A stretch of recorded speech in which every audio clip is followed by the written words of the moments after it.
Terima kasih atas kesempatan yang diberikan. Perkenalkan, saya Vivi Mustika Wondal dengan NIM 22024-153 dari kelas 5TI7. Pada kesempatan ini, saya akan menjelaskan materi mengenai Decision Support System atau DSS. Decision Support System atau DSS adalah sebuah sistem informasi yang memiliki basis komputerisasi. Sistem tersebut merupakan bagian sistem manajemen pengetahuan dan berperan untuk mendukung aktivitas pengambilan keputusan pada sebuah perusahaan atau organisasi. DSS dapat diartikan pula sebagai sebuah sistem yang berguna untuk mendukung proses analisis ad hoc terhadap data. Model sebuah keputusan, orientasi terhadap perencanaan di waktu mendatang, dan juga berorientasikan kepada sebuah keputusan. Adanya DSS ini mampu membantu perusahaan memecahkan masalah atau melakukan komunikasi terhadap kendala yang terstruktur dan tidak terstruktur. Fase proses pengambilan keputusan. Yang pertama adalah fase intelijensi. Melakukan identifikasi masalah maupun peluang, mengklasifikasi masalah, serta menentukan kepemilikan dari sebuah masalah atau situasi. Fase desain, yaitu proses menemukan serta pengembangan dan analisis tindakan yang dinilai perlu untuk dilakukan. Fase choice atau pilihan, pemilihan dari materi-materi yang tersedia, mana yang akan dikerjakan. Dan yang terakhir ada fase implementasi, memastikan bahwa solusi yang telah dipilih dan juga direkomendasikan mampu bekerja sesuai harapan. Komponen-komponen DSS. Yang pertama, data management, mencakup pusat data yang berisi informasi atau data relevan terkait sejumlah situasi dan kondisi yang telah diatur oleh sebuah software yang disebut dengan sistem database management. Yang kedua, model management, melibatkan model keuangan, manajemen sains statistikal, serta sejumlah model kualitatif lain. Adanya komponen ini membuat DSS dapat memberi kemampuan analisis terhadap sistem maupun kebutuhan manajemen di sebuah perangkat lunak. 3. Communication atau dialog subsistem. User dapat berkomunikasi dan memberikan perintah pada DSS melalui subsistem ini. Ini berarti menyediakan antarmuka atau interface. Yang terakhir, knowledge management, yaitu subsistem opsional. Ini dapat mendukung subsistem lain atau bertindak sebagai komponen yang berdiri sendiri. Proses-proses yang terjadi pada kerangka pendukung keputusan. Pertama, terstruktur. Aktivitas pengambilan keputusan telah jelas serta dilakukan secara kontinu, dan umumnya dijalankan oleh pihak manajemen yang ada pada tingkatan tertentu. Tak terstruktur adalah fusi, permasalahan kompleks di mana tak ada solusi serta-merta. Masalah yang tak terstruktur adalah tak adanya 3 fase proses yang terstruktur. Semi terstruktur. Terdapat beberapa keputusan terstruktur, tetapi tak semua dari fase-fase yang ada.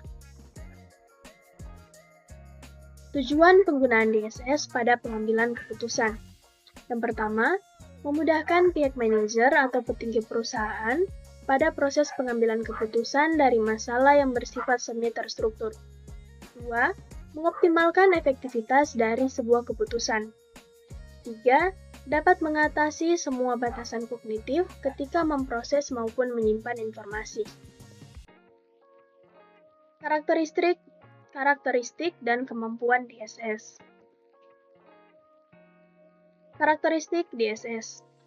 Mampu membantu proses pengambilan keputusan serta fokus terhadap manajemen sesuai dengan persepsi dan informasi yang tersedia. Memiliki interface mesin atau manusia, di mana user atau pihak manusia masih memegang kontrol terhadap rangkaian pada proses pengambilan sebuah keputusan menggunakan DSS.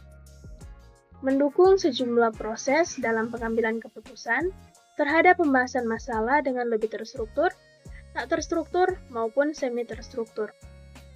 Mempunyai sejumlah subsistem yang terintegrasi sedemikian rupa, serta mampu berfungsi dalam sebuah kesatuan sistem secara andal.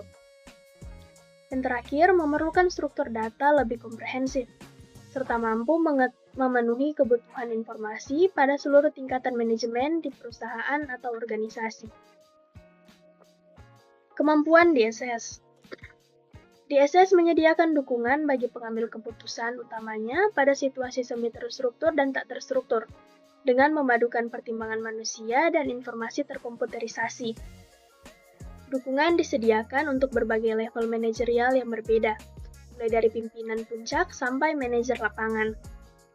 Dukungan disediakan bagi individu dan juga bagi grup. DSS menyediakan dukungan ke berbagai keputusan yang berurutan atau saling berkaitan. DSS mendukung berbagai fase proses pengambilan keputusan, seperti intelligence, design, dan choice atau pilihan. DSS mendukung berbagai proses pengambilan keputusan yang berbeda-beda. DSS selalu bisa beradaptasi sepanjang masa. DSS mudah untuk digunakan.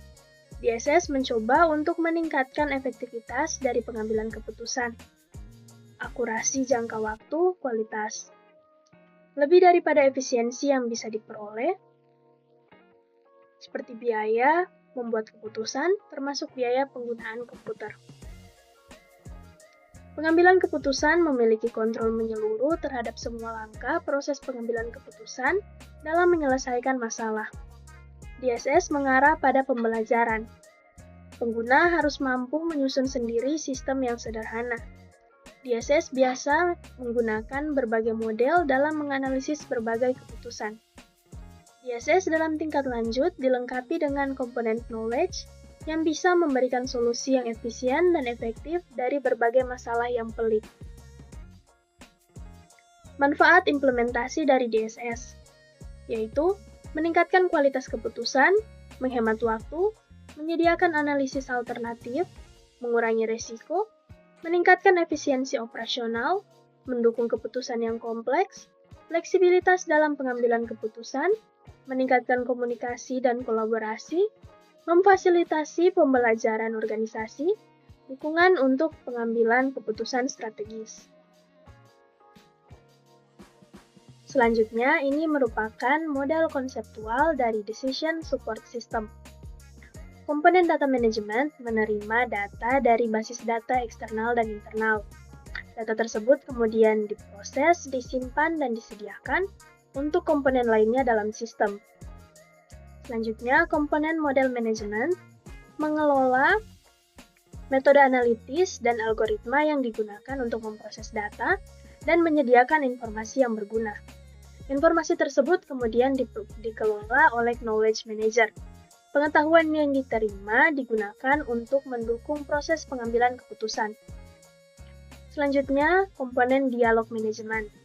Komponen ini memastikan bahwa user atau manager bisa berinteraksi secara efektif dengan sistem. Selanjutnya, sistem ini juga bisa berinteraksi dengan komponen berbasis komputer lainnya untuk bertukar data dan informasi. Sekian dan terima kasih.